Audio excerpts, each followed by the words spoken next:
Hello everyone, you're welcome to this channel.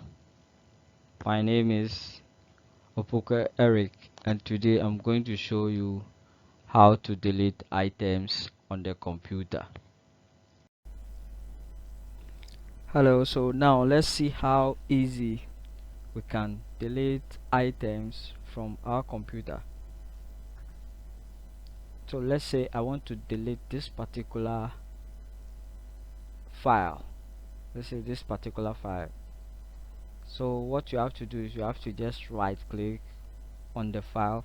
Now go through the options displayed there, click on delete, and then you see that that particular file will no longer be at where it used to be.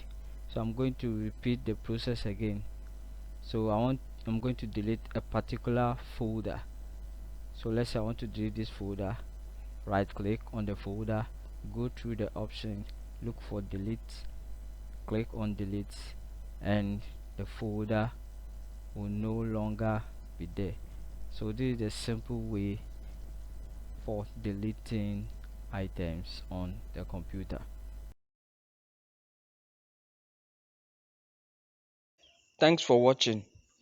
Kindly subscribe to this channel and click on the notification bell for any updates. Bye.